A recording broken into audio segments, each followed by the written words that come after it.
মানসিকভাৱেতো ইমান ভাল নহয় বোধহয়, নহয় জানো?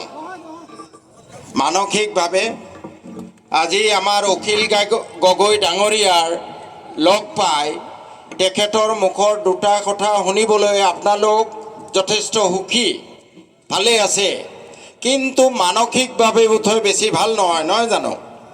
বিভিন্ন দুশ্চিন্তাত, হয়নে কথাটো? আজি আমাৰ ৰাজ্যখনত যি বিষময় পৰিস্থিতি, যি প্ৰতিকণ্ডময় পৰিস্থিতি, ৰাজ্যখনত যি হিংসা জৰ্জৰ পৰিৱেশ, আমাৰ ৰজাঘৰীয়াৰ মুখৰ পৰা নিঃসৃত বিভিন্ন ঘৃণাসূচক বাণী, আতিশয্য, উচ্ছেদ, নদীৰ গৰাখহনীয়া আদি বিভিন্ন কাৰণত মানসিকভাৱে আমি বৰ বেছি সুখী নহয়, হয়নে কথাটো? কথাটো হয়। কোনে কোনে দুশ্চিন্তাত থাকে এইবোৰ কথালৈ কোনে কোনে দুশ্চিন্তাত থাকে? Very good, কমক। দুশ্চিন্তাত থকাৰ কোনো কাৰণ নাই। There is silver lining after every cloud.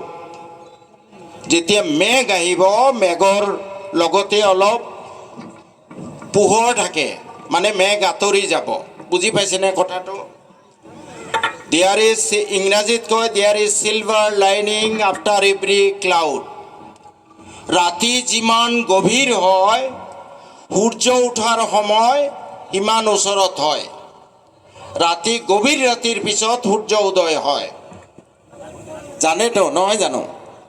গতিকে চিন্তা কৰিবলগীয়া বৰ বেছি নাই। যিহেতু ৰাতি গভীৰ হৈছে, প্ৰত্যেক বস্তুৰে এটা ক্লাইমেক্স আছে, তাৰপিছত তাৰ পতন হয়। যিহেতু এই অত্যাচাৰ, এই ঘৃণাসূচক বাণীয়ে আজি শীৰ্ষস্থান দখল কৰিছে, গতিকে ই নামিব। এই পৰিৱেশৰ অন্ত পৰিব। আমাৰ দুখৰ ৰাতি পুৱাব, ভাল দিন আহিব। সেই ভাল দিন বেছি দূৰত নাই। আপোনালোকে মাথো আপোনালোকৰ কৰ্ম কৰিব লাগে। আৰু এটা বাণী, যিটো মই মূলমন্ত্ৰ বুলি ভাবোঁ মোৰ কাৰণে, with malice towards none and goodwill for all.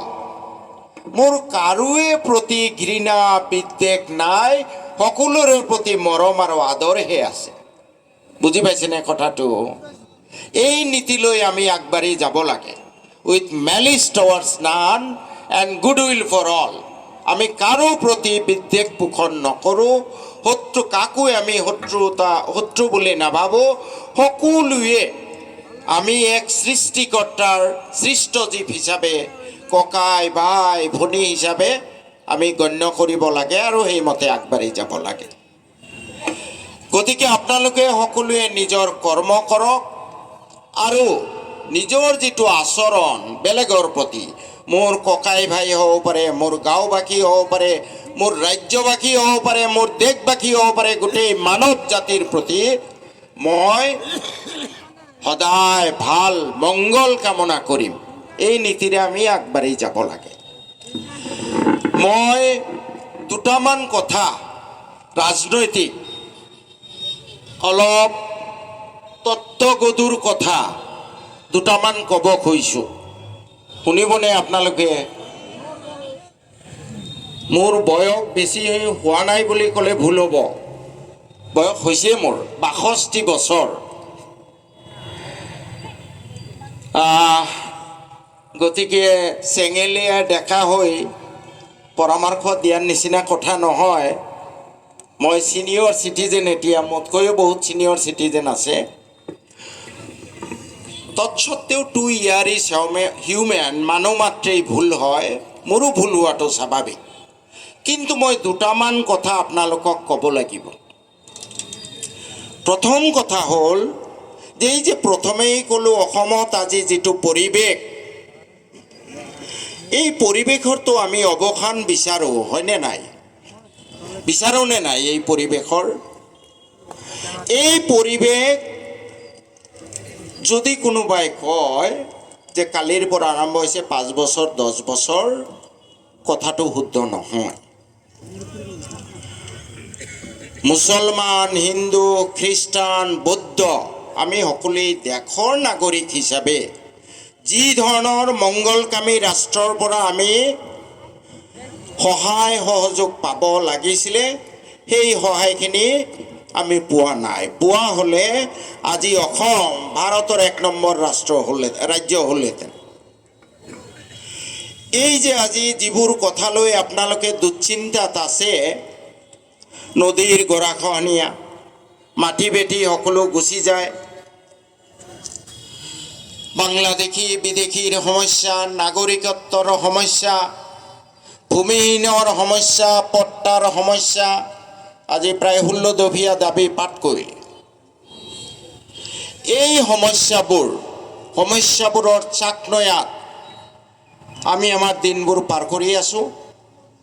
বিভিন্ন সময়ত বিভিন্ন ৰাজনৈতিক নেতা বা ৰাজনৈতিক দলে টেটু ফালি ফালি চিঞৰি চিঞৰি ডিঙিৰ শিৰ ফুলাই ফুলাই ভাষণ দিয়ে যে আমি আপোনালোকক মুক্তি দিম। হয়নে কথাটো? আৰু আমি অতীতত এই যে আমাৰ সমস্যাৰ সমাধান হোৱা নাই, আমি অতীতত কিছু ভুল কৰি আহিছোঁ। মোৰ উপলব্ধি, ময়ো ভুল কৰিছোঁ।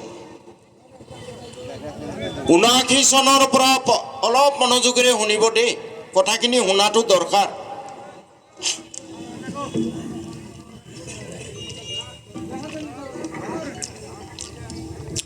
79 চনৰ পৰা 85 চনলৈ গোটেই অসম উত্তাল হ'ল আন্দোলনৰ কাৰণে। বিভিন্ন ঠাইত অকল মুছলমান নহয়, অন্যান্য জনগোষ্ঠীৰ মানুহো নিগৃহীত হ'ল। আৰু আমি আৱেগিকভাৱে 85 চনত ইউএমএফ দলৰ জন্ম দিলোঁ। হয়নে কথাটো? 85 ইউএমএফ দলৰ জন্ম দিছিলোঁ নাই? মই এই সময়ত চেঙেলীয়া ডেকা, ক্লাছ খুব সম্ভৱ 12ত পঢ়োঁ। ক্লাছ 12ত পঢ়োঁ, কিন্তু ইউএমএফৰ একদম সাংঘাতিক যোদ্ধা। তাৰপিছত কি হ'ল? 1 বছৰ পিছত, 2 বছৰ, 2টা টাৰ্মৰ পিছত শেষ হৈ গ'ল দলটো। হয়নে কথাটো? কিন্তু আপোনালোকে নিশ্চয় জানে যে 79ৰ পৰা 85 চনত এই অসম আন্দোলনত এই